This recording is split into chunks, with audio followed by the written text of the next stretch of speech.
고린도전서 12장 12절에서 30절 말씀을 함께 읽도록 하겠습니다. 몸은 하나인데 많은 지체가 있고 몸에 지체가 많으나 한 몸인과 같이 그리스도도 그러하니라. 우리가 유대인이나 헬라인이나 종이나 자유인이나 다 한 성령으로 세례를 받아 한 몸이 되었고 또 다 한 성령을 마시게 하였느니라. 몸은 한 지체뿐만 아니요 여럿이니 만일 발이 이르되 나는 손이 아니니 몸에 붙지 아니하였다 할지라도 이로써 몸에 붙지 아니한 것이 아니요 또 귀가 이르되 나는 눈이 아니니 몸에 붙지 아니하였다 할지라도 이로써 몸에 붙지 아니한 것이 아니니 만일 온 몸이 눈이면 듣는 곳이 어디며 온 몸이 듣는 곳이면 냄새 맡는 곳이 어디냐. 그러나 이제 하나님이 그 원하시는 대로 지체를 각각 몸에 두셨으니 만일 다 한 지체뿐이면 몸은 어디냐. 이제 지체는 많으나 몸은 하나라. 눈이 손들어 내가 너를 쓸 데가 없다 하거나 또한 머리가 발들어 내가 너를 쓸 데가 없다 하지 못하리라. 그뿐 아니라 더 약하게 보이는 몸의 지체가 도리어 요긴하고 우리가 몸에 덜 귀히 여기는 그것들을 더욱 귀한 것들로 입혀주며 우리의 아름답지 못한 지체는 더욱 아름다운 것을 얻느니라. 그런즉 우리의 아름다운 지체는 그럴 필요가 없느니라. 오직 하나님이 몸을 고르게 하여 부족한 지체에게 귀중함을 더하사 몸 가운데서 분쟁이 없고 오직 여러 지체가 서로 같이 돌보게 하셨느니라. 만일 한 지체가 고통을 받으면 모든 지체가 함께 고통을 받고 한 지체가 영광을 얻으면 모든 지체가 함께 즐거워하느니라. 너희는 그리스도의 몸이요 지체의 각 부분이라.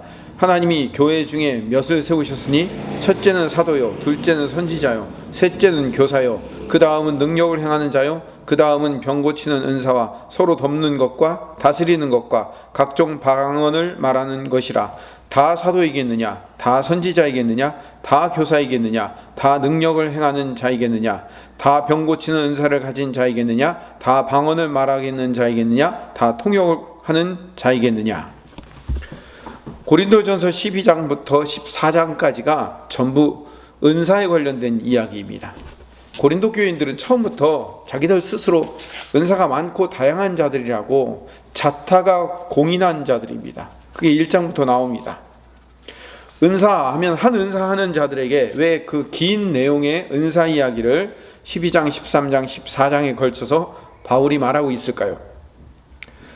바울이 말하는 바는요, 바울은 고린도 교인들을 향하여서 너희들은 은사의 정의를 모르고 있으며 그 은사를 하나님께서 왜 주셨는지에 대한 의미를 알지 못하기 때문에 너희들이 그 은사 때문에 분파를 정하고 그리고 파당이 일어나서 서로 분열하고 서로를 향하여 공격하고 있다고 지금 사도 바울이 책망하는 편지가 고린도 전서의 편지인 겁니다. 은사는 교회를 세우기 위한 도구입니다. 그리스도의 몸인 다른 성도들을 세워나가는 도구인 거예요. 은사는 결코 나를 드러내는 재능이 아니에요. 달란트는 나를 살리고 나를 먹이고 나를 드러내고 나를 자랑하기 위한 것이 아니라 하나님께서 우리에게 재능을 주시고 은사를 주셔서 다른 사람을 살리고 먹이고 세우고 드러내기 위한 도구로 사용하라고 하나님이 주신 겁니다. 은사에 관한 성경의 내용을 읽으면서 바울이 왜 은사에 관한 이야기를 썼는지를 집중해야 하는데 오늘 본문의 이야기를 가지고 은사의 종류가 무엇인가? 어떻게 하면 은사를 받을 수 있는가? 은사의 활용법이 무엇인가? 이런 거에 집중하면 그건 고린도 교인들과 똑같은 거죠. 고린도 교인들을 향하여 사도 바울이 하고 있는 얘기는 너희들이 가지고 있는 그 많은 은사를 무엇을 위하여 왜 어떻게 사용할 것인가에 대한 목적, 의미를 깨달으라고 하시는 말씀이 고린도 전서의 말씀이거든요. 우리가 은사를 대하는 자세는 은사를 얼마나 많이 받을 것인가, 어떤 은사를 구할 것인가에 초점이 있지 않아요. 어제 읽은 12장 11절의 말씀, 마지막 말씀을 보면 이 모든 일은 같은 한 성령에 가사 그의 뜻대로 각 사람에게 나누어 주신 것이니라. 그 은사는 성령께서 각 사람에게 성령의 뜻대로 나누어 주신다라고 말씀하셔요. 쉽게 얘기하면 성령님 마음대로 뜻대로 알아서 주시겠다는 얘기입니다. 오늘 본문의 12장 18절에서도 그러나 이제 하나님이 그 원하시는 대로 지체를 각 각 몸에 두셨으니 하나님이 원하시는 대로 각자의 역할을 지체를 맡기신 거예요. 손은 손의 역할을, 발은 발의 역할을, 내가 손이 되겠다고 해서 손을 만드신 거고 내가 눈이 되겠다고 해서 눈을 만드신 게 아니라 하나님의 뜻대로 우리에게 몸이라는 교회의 공동체 각각의 지체가 되도록 하나님의 방법대로 하나님의 뜻대로 만드신 거예요. 그러니까 은사라는 것은요, 내가 원하는 대로 휘두를 수 있는 요술 지팡이, 그거를 원하는 게 아닌 거죠. 그래서 내 희망사항이나 내 의도와 상관없이 나는 손이 될 수도 있고요, 눈이 될 수도 있고, 발이 될 수도 있고, 때로는 몸에 보이지 않지만 저 안쪽 깊숙이 들어가 있는 장기가 되어서 아름답지 못한 약한 부분이 되어서 뒤에서 숨어서 일할 수밖에 없는 위치에도 세워주실 수 있는 겁니다. 그러나 24절 25절의 말씀에 하나님이 몸을 고르게 하여 부족한 지체에게 귀중함을 더하사 몸 가운데서 분쟁이 없고 오직 여러 지체가 서로 같이 돌보게 하셨느니라. 이게 은사의 활용 방법인 거예요. 부족한 지체를 더 나은 지체가 돌보아 주어서 함께 서로를 돌보아 하나의 공동체를 만들게 하는 것, 그게 하나님이 원하시는 은사를 주신, 지체를 주신 방법인 거죠. 목적인 거죠. 결국 바울이 고린도 교인들에게 원하는 이 편지를 쓴 최종 목적이 뭐냐면 1장으로 다시 돌아가 봅시다. 1장 10절에 보면 제가 읽어보겠습니다. 형제들아, 내가 우리 주 예수 그리스도의 이름으로 너희를 권하노니 모두가 같은 말을 하고 너희 가운데 분쟁이 없이 같은 마음과 같은 뜻으로 온전히 합하라. 이게 사도 바울이 고린도전서를 쓴 이유예요. 그러니까 고린도전서의 서론이자 결론의 말씀이기도 하는 겁니다. 고린도 교회가 내 당파로 나뉘어서 서로 싸우고 있는 모습을 보면서 권면하고 책망하는 거예요. 근데 그렇게 내 당파로 나눠서 싸우는 이유는 사도들이 서로 각각 달라서도 있지만 은사에 관련된 문제 때문에 그럴 수 있는 거예요. 고린도 교인들이 분열했던 그 원인은 자기들이 하나라는 생각이 없었기 때문에 그랬습니다. 자기가 가진 은사, 직분, 이게 결국은 다른 사람을 위한 것이며 서로가 서로에게 도움을 줌으로 말미암아 한 지체가 된다는 그 기본 생각을 알지 못하기 때문에, 또는 그 기본 생각을 잊어버렸기 때문에 그런 거죠.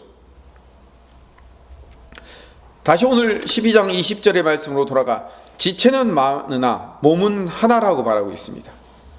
더 쓸데있는 지체가 없고 덜 쓸데있는 지체도 없다고 얘기합니다. 오히려 약하고 덜 귀해 보이는 것을 더욱 귀한 것들로 입혀주시는 것, 그게 그리스도의 몸의 특징인 겁니다. 교회의 특징인 거죠. 그래서 한 몸 된 지체로서 성도의 자세는 26절 말씀에 한 지체가 고통을 받으면 모든 지체가 함께 고통을 받고 한 지체가 영광을 얻으면 모든 지체가 함께 즐거워하는 서로 뭉쳐있는 관계가 되는 거예요. 가족인 거예요. 가족. 우리는 그리스도의 몸이며 지체인 거예요. 하나의 몸, 하나의 가족이 된 거죠. 근데 28절부터 30절까지는요, 직분을 구별하여 주셨다는 것을 설명하고 있습니다. 직분은 지위를 부여하고 순서, 서열을 구분한 게 아닙니다. 물론 여기에 보면 첫 사도, 선지자, 첫째는 사도요, 둘째는 선지자요, 셋째는 교사요 하면서 첫째, 둘째, 셋째가 나옵니다. 겉으로 보기에는 서열화처럼 보이지만 절대로 그렇지 않습니다. 교회, 공동체의 유익을 위해서 질서를 부여하고 섬기는 역할을 부여하기 위해서 만들어준 거예요. 가정에 아빠가 있고 엄마가 있고 자녀들이 있고 하면 아빠가 1등, 엄마가 2등, 서열을 만들기 위해서 그렇게 부여해 주신 거 아니잖아요. 그리스도의 몸된 한 가정이 그 권위를 세워나가고 그 가정이 온전히 이끌어지기 위해서 아빠를 첫째로 세워주신 이유는 서열이 아니에요. 섬기기 위해서, 질서를 부여하기 위해서 그런 거예요. 고린도전서 1장 1절에 보면 하나님의 뜻에 따라 그리스도 예수의 사도로 부르심을 받은 바울과 형제 소스테네는, 그러니까 바울과 소스테네는 지금 고린도 교회의 사도가 되었다. 내가 너희들의 리더라고 말하고 있는 거예요. 내가 너희들 위해서, 너희들을 군림하기 위해서라는 말이 아니라 질서의 차원에서 문제가 생겼을 때 사도인 첫째 내 이야기를 듣고 그 이야기에 따라 순종하면서 가는 것이 옳다라고 말하기 위해서 섬김의 순서를 정한 거며 질서의 차원에서 순서를 정한 거예요. 제가 지금 방금 말씀드렸지만 이 질서의 차원이기도 하지만 여기에는요 섬김의 순서이기도 합니다. 바울은요 6장에서부터 8장, 9장, 10장, 11장에 걸쳐서 자기 절제와 자발적 권리 포기를 먼저 실천하고 본을 보였습니다. 그리고 너희도 나를 본받으라라고 얘기합니다. 그럼 내가 먼저 절제하며 권리를 포기하는 그 삶을 너희들도 따라오라고 내가 제일 먼저 앞장서서 1등으로 보여준 거예요. 그게 지도자인 거죠. 그게 서열인 거예요. 자발적 권리 포기와 자기 절제로서의 서열 1위가 된 거예요. 그런 의미에서 직분을 이야기하는 거예요. 그러나 성경은 이렇게 얘기합니다. 29절에 다 사도이겠느냐, 다 선지자이겠느냐, 다 교사이겠느냐, 다 능력을 행하는 자이겠느냐, 모두가 지도자가 될 수 없습니다. 모두 또 같은 은사를 가지고 살 수도 없습니다.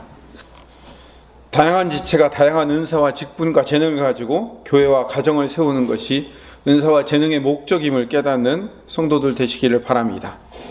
가정 공동체, 교회 공동체를 하나가 되기 위해서 헌신하고 희생하는 도구로 우리를 세우시고 우리에게 은사와 재능을 주셨기 때문에 가정과 교회라는 공동체의 하나됨을 위해서 수고하게 해달라고 기도하시는 오늘 이 아침 되시기를 간절히 소망합니다.